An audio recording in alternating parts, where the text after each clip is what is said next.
না খায় থাকে আপনার বাচ্চা বলা বন্ধু যদি খাসিটা বেচাও খান তাও কয়দিন সংসারটা ঠিক মতো চলবো এটা উরুষে দিয়ে আপনি কি ফায়দাটা পাইবেন আমার কোন তুই খাবার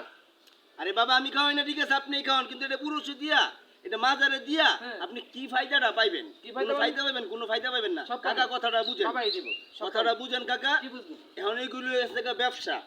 উরুষের নাম দিয়া পীরেরা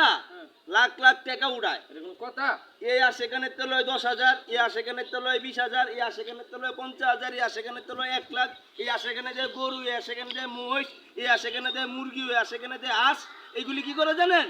এইগুলি সব মিলায়া উনি টাকা কালেকশন করে 50 লাখ আর উরুষে খরচ করে 10 লাখ আর বাকি 40 লাখ কি করে জানেন এটা পীরের মনে করেন পকেটে এইগুলি থেকে একটা ব্যবসা আপনারা এটা যদি বুঝার চেষ্টা করেন ওই পীরের মাজারে না যায় আপনার বাড়ির সামনে মসজিদ আছে না মসজিদে যায় নামাজ পড়েন এইটা কামে দিব আল্লাহ নিজেও খুশি থাকবো সামাজিক ভাবে মানুষও আপনারা ভালো করবো কথাটা বুঝছেন কাকা বাবারে আমি সেইভাবে চিন্তা করে দেখি নাই কোনোদিন বাবা